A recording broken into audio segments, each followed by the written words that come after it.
हाय दोस्तों, पापू concept classes में आपका स्वागत है। दोस्तों, मैंने अभी तक संख्या के बारे में पढ़ा रहा था, जिसमें प्रकृत संख्या, पूर्ण संख्या, सम संख्या, विषम संख्या, पूर्णांक संख्या, भाज्य संख्या, अभाज्य संख्या, सहभाज्य संख्या और संपूर्ण संख्या के बारे में जानकारी दोस्तों दे दिया है। अब मैंने पढ़ाने जा रहा हूं जो परिमेय संख्या है। दोस्तों, परिमेय संख्या किसे कहते हैं?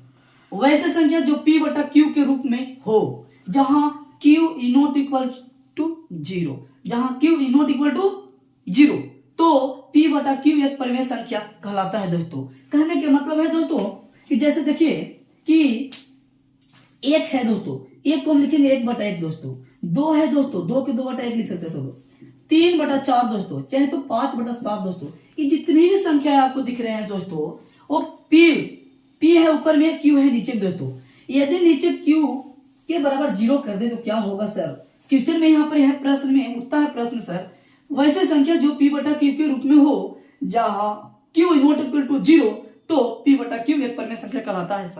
सर इसका मतलब क्या होता है सर? समझ में नहीं आता। बहुत से बच्चा के ये समझ में नहीं आता q is not equal to 0 क्या होता है सर। याद कर लिया बच्चा, लेकिन इसका मतलब समझिए दोस्तों। यदि मैं ऐसे कर दूं p बटा q, p के एक मान ले लेता हूं, कुछ भी 4 ले लीजिए दोस्तों, q बराबर 0 ले लेते हैं, ठीक है। तो ये 4 बटा दोस्तों क्या हो जाएगा 0, p की जगह पर 4 हो जाएगा दोस्तों, p की जगह पर 4 और q जगह 0। तो इसको दोस्तों हम बोलते हैं अनडिफाइंड दोस्तों, अनंत जिसको बोलते हैं दोस्तों। क्या बताइए, इसको संख्या कह सकते हैं? परिमेय संख्या नहीं कह सकते हैं दोस्तों। इसीलिए दोस्तों कहा जाता है q is not equal to 0 दोस्तों। q की जगह पर 0 नहीं होना चाहिए, और बाकी कहीं भी 0 कर दीजिए दोस्तों, p की जगह पर 0 ले लीजिए, कोई दिक्कत नहीं है दोस्तों, परिमेय संख्या होगा दोस्तों। तो आप समझ गए अच्छा तरह से मैंने क्यों लिखवाया है कि p इज इक्वल टू 0 और q इज इक्वल टू 0 नहीं, मतलब कि p की जगह पर कुछ भी ले सकते हैं, माइनस इन्फिनाइट से डॉट डॉट प्लस इन्फिनाइट तक दोस्तों, कुछ भी बीच में, जैसे माइनस इन्फिनाइट से माइनस डॉट डॉट डॉट -4 -3 -2 -1 0 1 2 3 4 इनडिफाइंड तक, अनडिफाइंड तक लेके जा सकते हैं, इन्फिनाइट तक लेके जा सकते हैं। इस सब दोस्तों, इस सभी को मैंने बोला है आपको कि परिमेय संख्या कहते हैं दोस्तों, क्योंकि -4/1 लिखेंगे दोस्तों, तो p के जगह पर -4 हो गया और q के जगह पर 1 हो गया। इसका मतलब हुआ q is not equal to 0, मतलब q पर 1 तो q is not equal to 0, कि q के 0 q बराबर 0 नहीं है दोस्तों। देखिए q बराबर 0 है क्या? नहीं है। तो आप अच्छा से समझ गए होंगे दम कि सर क्यों माना करते हैं कि q is not equal to 0 होना चाहिए। यदि मैं q के मान 0 ले लूंगा तो मान अपरिभाषित हो जाएगा दोस्तों, जिससे हम परिमेय संख्या नहीं कर सकते हैं दोस्तों। अब यहाँ लिखवाया है p q एक पूर्णांक है, लेकिन q बराबर 0 ना हो, है पूर्णांक दोस्तों, माइनस इन्फिनाइट -4 -3 -2 -1 डॉट 0 दोस्तों, 1 2 3 डॉट डॉट डॉट डॉट, इस तरह से दोस्तों। ये दोस्तों प्लस इन्फिनाइट तक दोस्तों जाएगा। ये सब पूर्णांक है दोस्तों। हमने बोला p और q के मान जो होगा दोस्तों सब पूर्णांक होगा दोस्तों। इसमें से किसी भी पॉइंट को लेंगे दोस्तों, दो उठाइए सर, p बराबर सर -4 लीजिए और q के मान लीजिए 3 सर, तो p बटा q के मान निकालिए दोस्तों, p बटा q के मान तो -4/3, तो ये दोस्तों हुआ ना दोस्तों, से परिमेय संख्या हो दोस्तों। सर ऐसे कीजिए ना सर, p बराबर 0 ले लीजिए सर और q बराबर 8 ले लीजिए, 4 ले लीजिए सर, तो p बटा q के मान दोस्तों क्या हो जाएगा 0/4 इक्वल टू 0। 0 भी एक परिमेय संख्या है, क्योंकि 0 को हम लिख सकते हैं 0/1 0/2 0/3, तो हो गया p बटा q के रूप में दोस्तों। और p एक पूर्णांक है दोस्तों, और जहां q बराबर 0 ना होना चाहिए दोस्तों, तो देख लीजिए q के मान 0 है क्या? 0 है? 0 नहीं है दोस्तों। अच्छा समझ रहे हो आप लोग? 0 है क्या? देखिए नहीं ना, हमने यही लिखवाया है p और q पूर्णांक है दोस्तों, है, लेकिन q का मान 0 ना हो दोस्तों। तो देखिए ना, है पूर्णांक है दोस्तों, p के जगह पर q के जगह पर 0 है नहीं, इसलिए 0 भी एक परिमेय संख्या है दोस्तों, क्योंकि 0 को p बटा q के रूप में लिख सकते हैं दोस्तों। समझ गए होंगे? अब दोस्तों ये बताओ, समझ लीजिए सर जी क्यों माना करते हैं? सर माना हम इसलिए करते हैं, p के मान 4 ले लो जो बाबू, और q के मान 0, तो 4/0 दोस्तों, अनडिफाइंड, अपरिभाषित, अनंत हो जाएगा दोस्तों। इसका मान कुछ भी नहीं होगा दोस्तों, अनंत इसका मान होगा दोस्तों। आईसी में पढ़ना है इन्फिनाइट के बारे में दोस्तों, टेंशन नहीं लेने का, 7 प्रकार का होता है जो आईसी में पढ़ना है हमको दोस्तों, ठीक है ना। तो अब जाएंगे परिमेय संख्या किसे करते हैं दोस्तों। चलिए अभी रुकिए थोड़ा सा, देखिएगा सभी प्रकृत, पूर्ण, सम, विषम, पूर्णांक, अभाज्य, भाज्य तथा संपूर्ण संख्या को परिमेय संख्या कहते हैं। देखो दोस्तों, यहां से लेकर यहां तक में दोस्तों समझिए आप ही, इसमें सभी पूर्णांक है ना दोस्तों, अब परिमेय संख्या है तो इसलिए सभी पूर्णांक को परिमेय संख्या दोस्तों। यहाँ से लेके चलिए इधर प्रकृत संख्या, सभी प्रकृत को परिमेय संख्या, यहाँ 0 से स्टार्ट कीजिए पूर्ण संख्या, सभी पूर्ण को परिमेय संख्या दोस्तों इसी में से चुन लीजिए 2 अभाज्य संख्या है दोस्तों, इसी में से सम है 2 सम संख्या दोस्तों। इस तरह से और होगा आगे 2 4 6 8 सब सम संख्या दोस्तों, 1 3 5 7 विषम संख्या दोस्तों, 2 3 5 7 11 13 ये सब अभाज्य संख्या दोस्तों। भाज्य संख्या 4 6 8 10 ये सब जो है दोस्तों क्या है दोस्तों, 15 20 25 ये सब भाज्य संख्या दोस्तों। सब के सब को हम बोलेंगे परिमेय संख्या, इसे लिखवा दिया है। सभी प्रकृत, पूर्ण, सम, विषम, पूर्णांक, अभाज्य, भाज्य तथा संपूर्ण संख्या को परिमेय संख्या कहते हैं दोस्तों। और अच्छी तरह से समझ गए होंगे दोस्तों कि परिमेय संख्या किसे कहते हैं और क्यों Q का मान 0 नहीं होता है, वो भी आप समझ गए होंगे अच्छी तरह से। यदि इतना भी नहीं समझे दोस्तों तो क्या बताऊं मैं, कमेंट करना, क्या समझ में नहीं आया फिर से मैं बताऊंगा आप लोगों को, ठीक है दोस्तों। चलिए एक चीज और समझिए दोस्तों, ये सभी को तो परिमेय संख्या कहते हैं दोस्तों, ये सभी को तो परिमेय संख्या कहते हैं दोस्तों, लेकिन परिमेय संख्या मतलब सभी परिमेय संख्या को ये सभी नहीं कह सकते दोस्तों।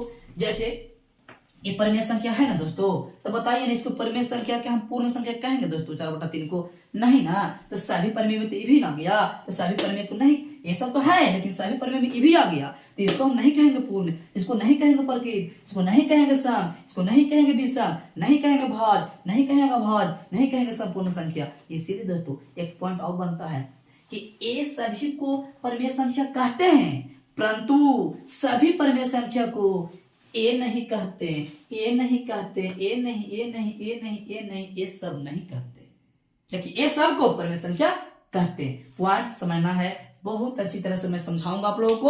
अब एक एक पॉइंट को मैं डिस्कस करूंगा क्यों नहीं होता और क्यों होता है, ठीक है दोस्तों। चलते हैं इसको मिटाते हैं दोस्तों हम दोस्तों।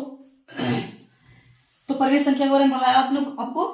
अब देखिए परिमेय संख्या का वर्ग परिमेय संख्या होता है, तो जैसे 3 का वर्ग करेंगे 9, 3वीं परिमेय संख्या और 9वीं परिमेय संख्या, -4/5 को वर्ग कर देंगे तो हो जाएगा 4 के 16 और 25, 16/25 भी एक परिमेय संख्या दोस्तों। तो परिमेय संख्या का वर्ग परिमेय संख्या हो दोस्तों। परिमेय को सिद्ध करने के लिए एक चीज को हमको जरूरत पड़ता है दोस्तों, अपरिमेय को सिद्ध करने के लिए परिमेय संख्या को दोस्तों जिस संख्या का वर्गमूल पूर्णतः हो वह परिमेय संख्या कहलाता है। जैसे 1 के वर्गमूल 1 होगा दोस्तों, 4 √4 है दोस्तों, तो √4 का वर्गमूल 2 हो जाएगा, तो 2 परिमेय संख्या हो जाएगा। 9 √9 है तो 9 का वर्गमूल 3 हो जाएगा, इस √9 भी परिमेय संख्या है। √16 का वर्गमूल हो जाएगा आपको 4, तो ये भी परिमेय संख्या दोस्तों। और परिमेय संख्या के एग्जांपल दोस्तों यहाँ से लेकर सभी पूर्णांक परिमेय संख्या कहलाता है दोस्तों। और सभी पूर्णांक में आपको पूर्ण संख्या भी है, प्रकृत संख्या भी है, सम संख्या भी, विषम भी है, भाज्य भी है, अभाज्य भी है, ठीक है। बटा में रहे प्लस में भी होगा, भिन्न के रूप में रहे प्लस में भी होगा और माइनस भी होगा, सभी को परिमेय संख्या कहते हैं दोस्तों। क्योंकि देखिए नीचे 0 नहीं है, क्योंकि जहां पर 0 नहीं है, क्योंकि जहां पर 0 नहीं है दोस्तों, और 0 भी एक परिमेय संख्या है दोस्तों। क्योंकि 0 के 0/1, 0/2, 0/3, 0/4 इस तरह से दोस्तों हम लिख सकते हैं दोस्तों। इसको हम दोस्तों इस तरह से लिख सकते हैं, इसलिए 0 भी एक परिमेय संख्या है।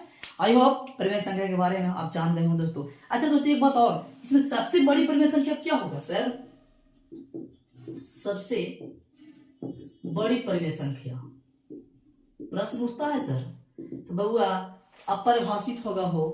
अब दूसरा देखो, सबसे बड़ी तो हुई आप सबसे छोटी परिमेय संख्या के बारे में पूछेगा बउआ, तो ये भी कुछ होगा अपरिभाषित। तो सबसे बड़ी परिमेय संख्या या सबसे छोटी परिमेय संख्या देख लीजिए, दोनों अपरिभाषित होगा दोस्तों। चलिए परिमेय संख्या के बारे में मैं आपको बता दिया, अब हम पढ़ाने जा रहा हूं अपरिमेय संख्या दोस्तों। चलिए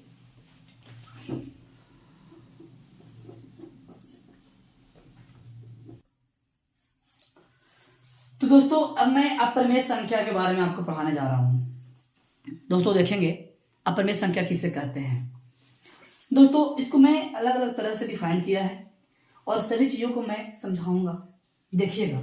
वैसे संख्या जो p/q के रूप में न हो, जहां q 0 अर्थात कैसा हो, जब p/q के रूप में ना हो तो कैसा हो, तो √p/q या p/q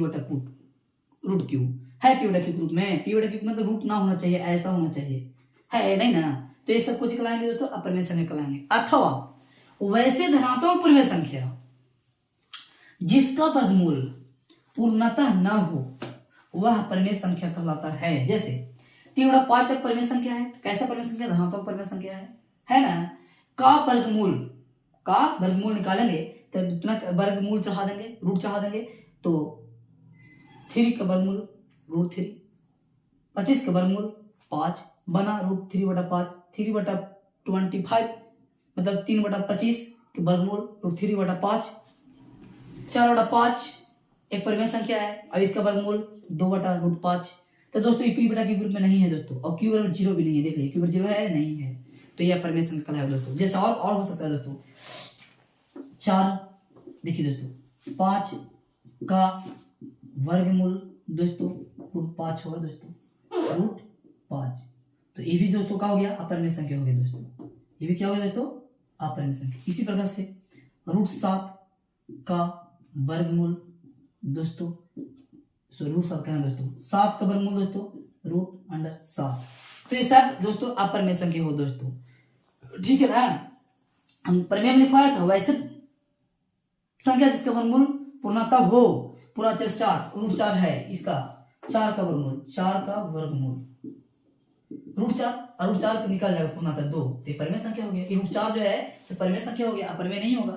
मतलब जिसका वर्गमूल निकल गया पूर्णतः हो गया वह परिमेय संख्या, जिसको ना हुआ वह अपरिमेय संख्या हो दोस्तों। अब एक परिभाषा और दिया है दोस्तों, देखिएगा यहाँ पर एक परिभाषा और दिया है क्या? वैसे वास्तविक संख्या जो परिमेय संख्या ना हो वह अपरिमेय संख्या। तो वास्तविक संख्या दोस्तों परिमेय और अपरिमेय होवे करता है, अपरिमेय ना कह दिया तो बचा से कुछ ही बचा, अपरिमेय बचा, तो अपरिमेय संख्या होगा दोस्तों। चलिए बहुत अच्छी बात। अब कुछ पॉइंट समझते हैं दोस्तों, नोट पॉइंट दोस्तों। परिमेय तथा अपरिमेय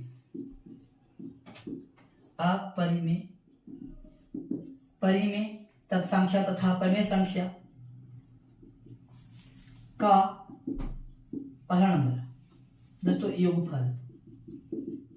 योगफल और दूसरा नंबर अंतर।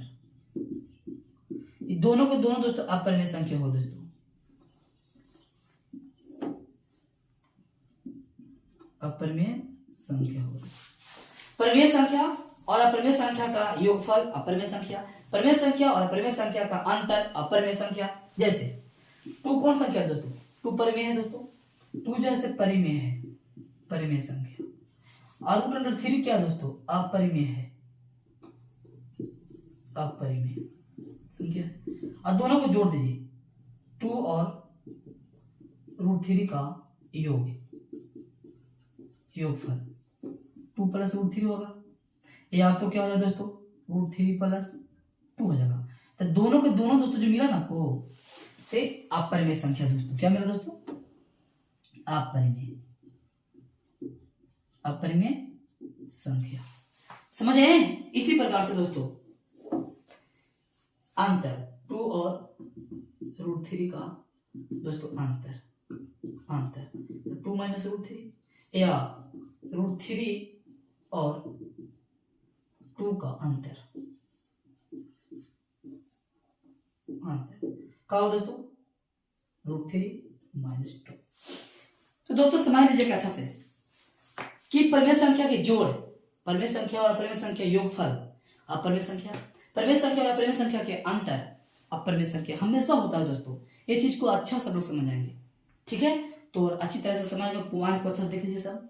वैसे संख्या जो p बटा q के रूप में ना हो, कैसन हो, ऐसन हो √p बटा q या q बटा p बटा √q, और जहाँ q बराबर 0 ना होना चाहिए दोस्तों, इसमें भी नहीं होना चाहिए दोस्तों, क्योंकि 0 किसी भी संख्या बटा में यदि भिन्न में है और हर 0 हो गया तो अप्रभाषित हो जाता है, इसलिए तो ये सब अपरिमेय से निकलाएंगे। तो ऐसे धनात्मक परिमेय संख्या जिसका वर्गमूल पूर्णतः ना हो वह अपरिमेय संख्या होता है, जो कि आपको एग्जांपल देखिए दोस्तों सामने दिखाई दे रहा है। परिमेय है, वर्गमूल पूरी तरह से ना हुआ तो अपरिमेय हुआ, ये सब अपरिमेय, ये सब का वर्गमूल ये सब हुआ अपरिमेय हुआ, पूर्णतः वर्गमूल हुआ अपरिमेय। दोस्तों वैसे वास्तविक संख्या जो परिमेय संख्या ना हो, वास्तविक संख्या परिमेय और अपरिमेय से बनने करता है, और उसमें कहता है परिमेय संख्या ना हो तो कुछ ही बचा अपरिमेय ना, तो अपरिमेय संख्या कहलाता है। परिमेय संख्या अपरिमेय संख्या योगफल दोस्तों अपरिमेय, अंतर दोस्तों अपरिमेय, और बाकी सब दोस्तों ये एग्जांपल सामने आपका है। अब हम चलते हैं दोस्तों, इसको मिटा देते हैं और दोस्तों इसको हम आप गुणनफल और भागफल के बारे में बताता हूँ। ओके।